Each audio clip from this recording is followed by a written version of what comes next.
varying degree. We have all either enjoyed this holiday season as it comes to an end, or we have survived it, or a little bit of both. You can probably kind of tell my mindset just based on me this morning. But either way, we made it. And I hope we can be glad that we came through and look ahead to the coming year with some hope, some new ideas perhaps. Now, as I joked for Christmas Eve, if you've been there for the whole Advent season, Christmas Eve was like the final piece of the set. And if you're a sermon collector, you're there for the whole thing. Congratulations. You have all 5 in your set. This sermon is sort of like when you buy a DVD or a Blu-ray and you get like the special features. You get some director commentary, you get some unfinished scenes, some storyboarding perhaps. It's probably a little more of that kind of feel.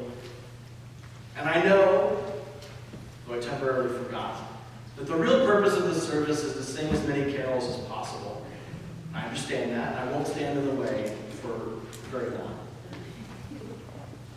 So I was wondering, though, as you went through this holiday season, with all the feelings and experiences that it brings, and I want you to, we're going to take a moment to think about this.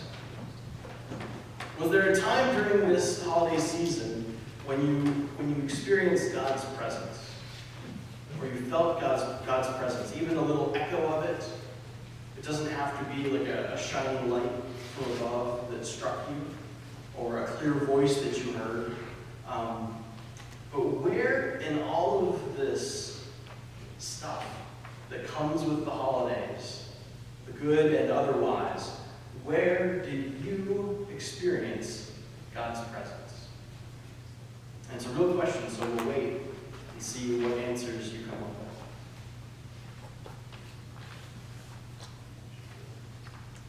Yes? When I woke up from surgery. When you woke up from surgery? It was not, they hadn't operated for 3 years because they were afraid I might not come out of anesthesia. Ah, so the fact that you woke up from surgery? Yes, it felt good. Even better. And had no pain left, just soreness. That's fantastic. Because we've been there for those 3 years. Yep. It's actually been almost 5, but 3's been bad. Acute for 3, maybe we can say. Yeah. I agree. For what it's worth. Other experiences? Yes, John. Weeks of days down for 43 years. Mm-hmm.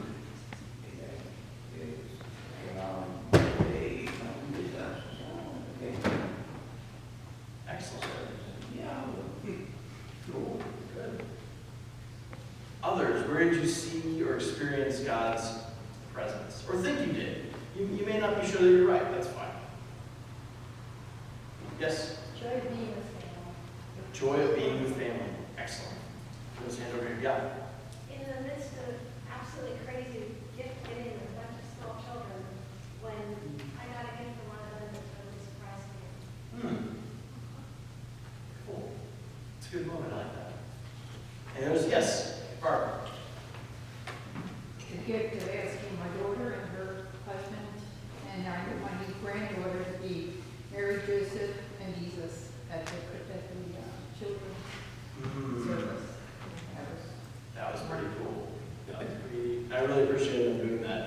I can tell they're a little bit deer in headlights, but they were game. They were game. And we all are. My son-in-law said, "You really want us to do that?" Anyway, yeah. For anyone who wasn't here, our early service on Christmas Eve for the past few years is an improvisational pageant. So we just wing it with whatever kids show up. And it's pretty fun, but it's a mess. But I think they had a good time. So I'll tell you mine. And this is a little one that just happened. So I have fumbled a bit in leading this worship service, and the first response for many of you and for me was to laugh about it. And for me, I see some of God's presence in that, because it could be panic, it could be frustration, it could be all kinds of other feelings, but we just laugh about it and move on. And that isn't always true when you make mistakes in front of people. So I really value that. So we've had some experiences of God's presence, and when we think about these experiences, they tell us something about where God shows up. Or at the very least, they tell us about where we expect God to show up. Because remember I said before, we tend to find what we look for as people. And so sometimes we see God in certain ways because we only look for God in certain ways. But as people who are looking around for God's presence, which I hope we are doing, thinking about where we've experienced God in the past can help us figure out where we might look for God in the future, be extra aware of God's presence.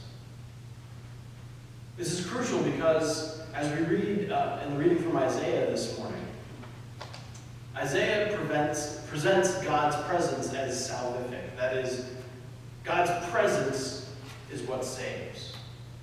Not God's message, not an angel that God sends, but God's presence is the thing that saves us. It's the thing that rescues us. And I think we can look at the Christmas story, Advent leading up to it, and then Christmas, as God essentially agreeing with this idea. I think at one point I described Christmas as God's last resort, God's final gambit. Like God had tried creating everything in a perfect paradise for us. That didn't work. And so God tries building relationships through covenant agreements with successive generations of us. That didn't work. And so God lays down a very particular law to create a very particular people who would be God's people, set apart from other people even. And things were laid out in sometimes excruciating detail. And that didn't work. And then God sends prophets who are going to remind people of those covenants, of God's creation, of that law, and also just of their basic responsibilities to one another. And to tell people there will be consequences if we ignore these responsibilities to one another, if we ignore God in that way. That didn't work. And so God's last kind of gambit, God's last move, is to go all in and to become personally, physically, bodily present. In a way that leaves God vulnerable to everything we're vulnerable to. Disease and heartbreak and rejection and even pain and death. And so it seems that the message of Christmas, in a way, echoes that idea from Isaiah, and not just from Isaiah, but the idea that it's the presence of God that saves, not the idea of God, not our beliefs about God, not what we say about God, or what we, understand about God. God's presence is what saves. When we talk about salvation, some Christians see salvation as a moment. Like, has anyone ever been asked, when did you get saved? Okay, I have. And it comes up, it depends on who you talk to, but there's like a branch of Christianity that expects a real Christian to be able to give a time and a date when they were saved, because it's a moment. And if you can't give them a moment, it's fair warning.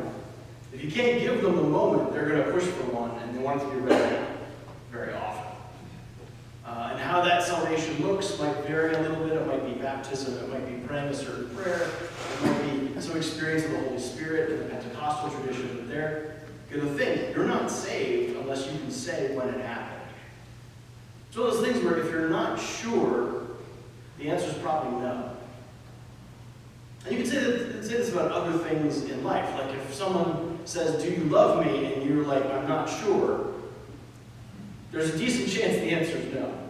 The answer could be yes, but if you're not sure, maybe no. In our tradition, we tend not to look at salvation in that way. There's a reason why no one in this room, or very few people in this room, have even been asked the question, what was the time and date of your being saved? If we were in an evangelical church, most of your hands would go up, if not all. But our tradition tends to look at salvation not as a moment in your life, but as an ongoing process. We are in the process of being saved. It takes a long time to get into the trouble that we're in. It takes a long time to get out of it. It's one way of looking at it. Or it's something that is definitively finished, like we don't wonder, can God save us? But it is a process that is guaranteed, but not yet complete. And so we are in the midst of that process of being saved, and it's ongoing. It's an event that reiterates in different ways. You have different moments throughout your life. And you have long periods of your life where you're being saved, being changed, and you might not have even noticed it until you look back. In terms of identifying the definitive point of salvation, different Christian traditions go in different way. Like in many cases, for the Roman Catholic Church, for evangelical churches, the crucial, pun intended, moment of salvation is Jesus on the cross. That's why if you look in a Catholic church, you'll see Jesus on a cross very often. Whereas our Protestant church tend to have an empty cross.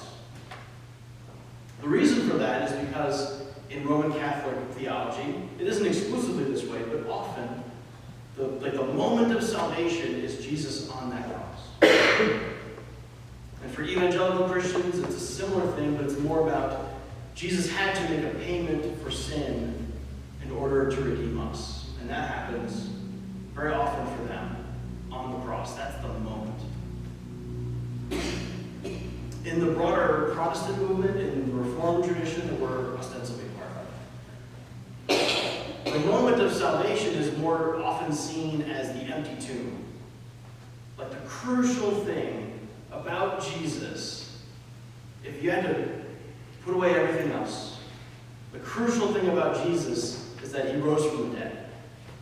And that's where our hope lies, is in an empty tomb. And of course, we also talk about the cross, talk about other things, but that is the key moment of salvation, if we narrow it down. For the Eastern Orthodox churches, it's a little bit different. They often focus on the moment of salvation as the incarnation. The moment in which the world is saved is not primarily the cross. It's not even primarily the empty tomb. The moment of salvation, the crucial moment, is the birth of Jesus. For them, they often look at it theologically as if once God becomes a human being and is in the world with us, it's a done deal. That is the moment where God's work is complete. And this echoes back to texts like the one from Isaiah. That God's presence is what saves. And so God's degree of presence has to be 100%. God can't be an echo or a message or something you heard from somebody else. God has to be present in order to save. And we can see this echoed not only in Isaiah, but in the incarnation, even in our own hymns. If you look back at the text of hymn 119 and hymn 136, you see this idea that the moment Jesus is born, we are saved. God and sinners reconciled. Not only at the cross, not only at the empty tomb, but at the manger. But once God is present, salvation is done. And then everything that happens after that is just coming to terms with that fact and growing into who we're meant to be and realizing it more and more and more over time. So I started off talking about God's presence as we experienced it during this season. Because of course when we talk about Christmas, we're talking about the past. God was born as a human being. We're also talking about the present. God is now present with us in a way God was not present with people before.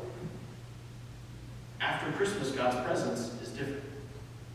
And we return to Christmas again and again just to remind us of this fact and to give us new opportunities to experience that presence. So think about what you heard this morning where other people experienced God's presence. I hope you reflect on ways that you have experienced God's presence, not just this season, but in general. Fair warning, George Cockrell is probably going to listen to a recording of this sermon, and try to know who spoke up and try to find you for a moment for inspiration to share with the congregation. So I encourage you to do it.